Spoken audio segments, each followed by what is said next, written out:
Hey guys, what's up and welcome back. What we're trying to do here is get some TvT replays. TvT is a very difficult matchup because we want to open safe and standard and transition into a macro game, but we have to be able to defend against a large variety of pressures that turn can do. And then also we have to get some scouting to have some semblance of what Terran is doing. And we have to scout with our skirmishing units, basically. So we've got to be ready to skirmish. Terran versus Terran units, Reapers versus Reapers, Cyclones versus Cyclones. We got to be able to deal with Reaper Hellion. We got to be able to deal with various Rax proxies, whether it's Reaper or Marauder commonly, and then sometime even Marine at this MMR. So we have to be able to defend against a large variety of things, including Cloak Banshees and Battle Cruisers and Liberator Harass, as well as drops, and just like a full frontal tank Viking push. So, I describe all that variety because we want to open standard and consistently, but depending on what they do, we're going to have to do some very specific responses in some cases. So if we're getting proxy racks, there's a very specific style of response to that. If we're getting tank Viking pushed at the front, there's a very specific response to that. And in the new patch, if they're going to go Cyclone heavy, there's also a response to that. So in the latest game that I just played, my scout with the Reapers notices that he's going Reactor Cyclone, so I changed the build to adapt to that. So let's take a look. Let's see how we're doing. So Depot, Rax, Gas, Rally the Scout, Gas. So standard double gas, Rax, Gas, Gas open with the Scout.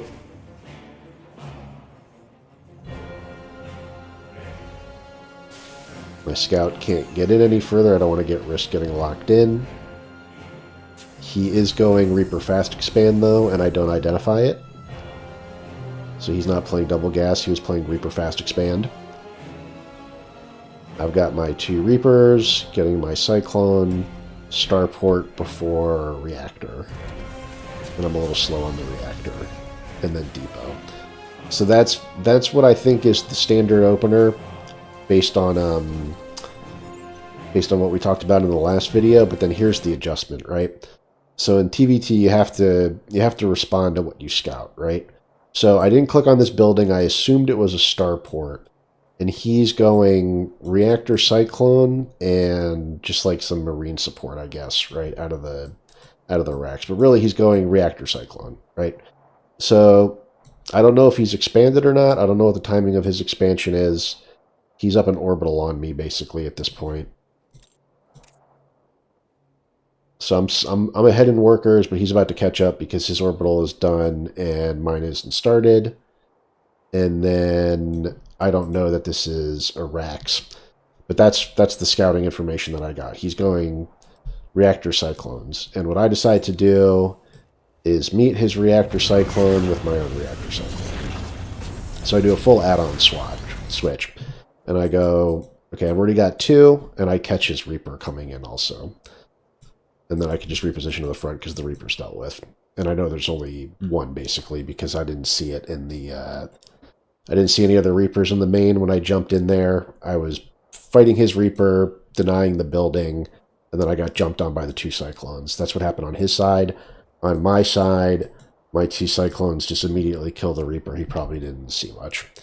And then I'm going to go up to 6 Cyclone. I've got a Reactor coming on the Starport. I'm just going to make Medivacs. And then this game, I'm going to opt to not build the third right away.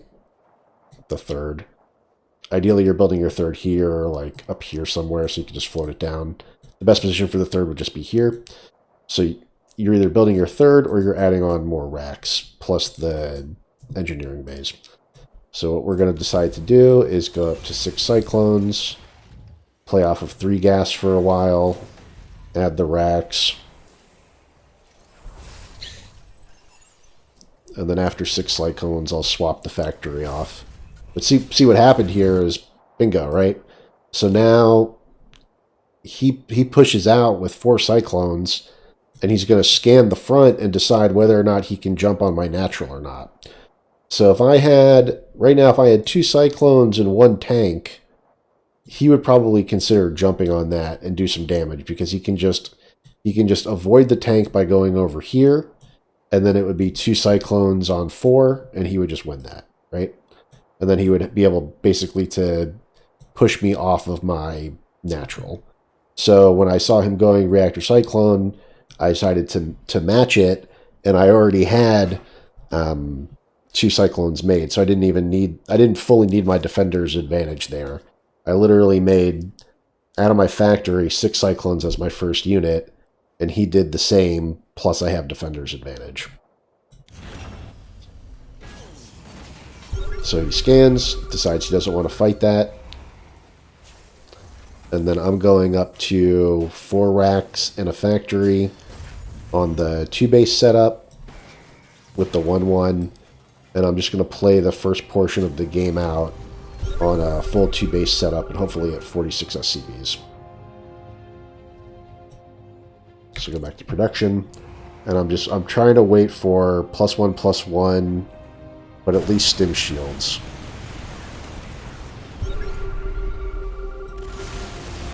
Okay.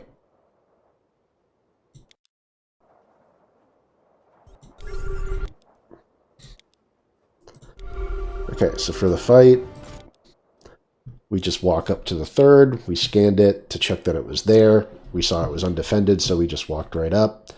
And then this fight is... This is...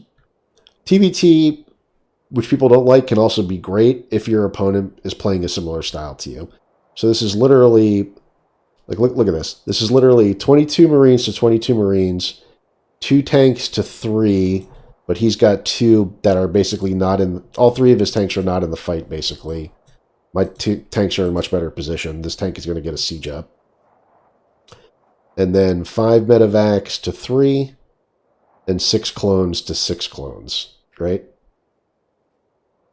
So this is like as even as it gets.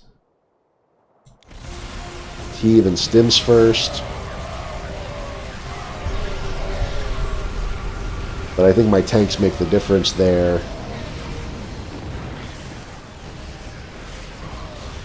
And then I get that tank, and I actually win the fight with enough sustain to kill the 3rd with the reinforce. So that's part of the difference as well, is the setup that I have, I'm basically reinforcing during the fight, right?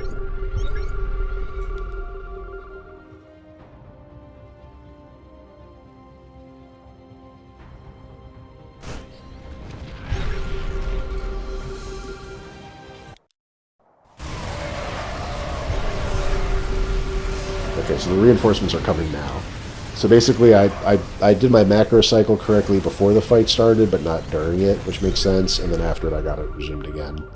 But I basically had enough reinforcement to finish off the 3rd base, which is huge, because now I can focus on my macro a little bit. Let's go back to that fight one more time, and just pause and look at the units again. And I'm just holding on 46 SCVs. So I don't start producing SCVs again until... I build the 3rd, which is important. And then during this fight, my 1-1 finishes.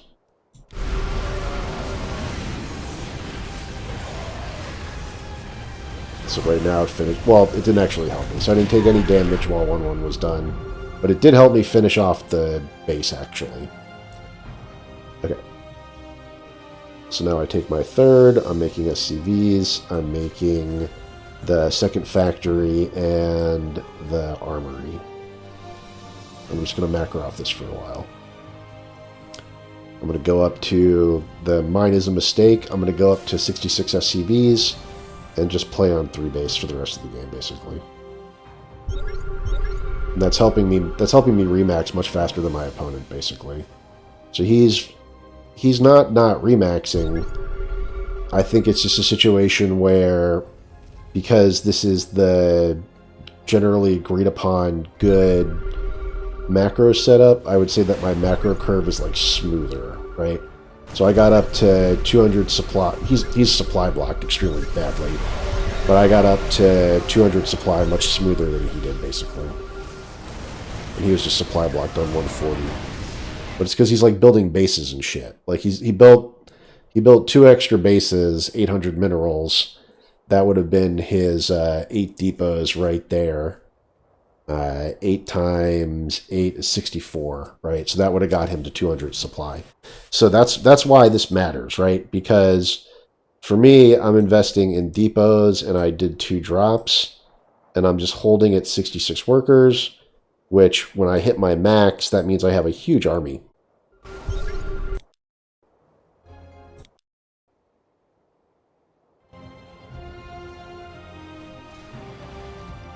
So look at the acceleration. It's the acceleration from 150 to 200, basically. That's the difference. And it's because of the smoothness of the, I'll call it pro style. I'm not a pro. It's like the pro style macro setup, the 521. It just accelerates you to the 200 supply. And then when this fight starts, if we look at the unit count, and I just don't quite have 2-2 done yet for this fight, but that's okay. But if I look at the unit count, it's, I mean, again, right, it's it's not that different. 74 to 54, but an extra 25 Marines definitely helps. And then +1 tank, and then air units, 10 air units to 10 air units. So, I mean, this is what's cool about TvT, right, is it's close, man. Like, this guy's doing something pretty similar, but like the way I did it was just slightly better. I've got an advantage of basically 10 SCVs and 25 Marines. And I shouldn't have this mine. That should basically be like another tank, right?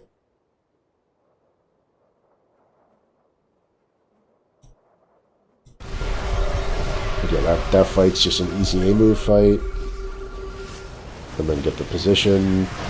He jumps on the tanks, but then when he picks up my rally, like I just F2A the area where it looks like his medevacs are going, and I just pick off the rally picks that off.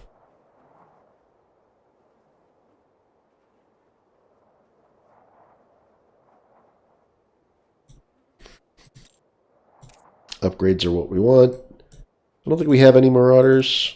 No, we don't. So this is what we're talking about, where the shells don't get shells until we're on 8 racks, basically. This is almost perfect. I shouldn't have shells. I shouldn't have shells. I shouldn't have that mine.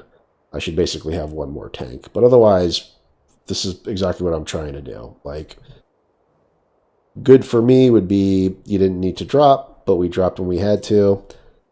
3 orbitals with a sensor tower. And then I've spent up my minerals, which is good. In TvT, I guess a gas bank doesn't matter, because when we take our 4th base and we want to invest in late game tech, we need this gas to do the investment in late game tech, right? We still have to get 3-3 plus 2, right? So 3-3 and plus 2, that's like 500 plus another 170. That's 675. I think that's a third of the gas right there, just in the needed upgrades. And then we would want to add our additional tech structures. So another armory, and then either more factories or more starports with more add-ons. So yeah, that easily spends half the gas before we get into units.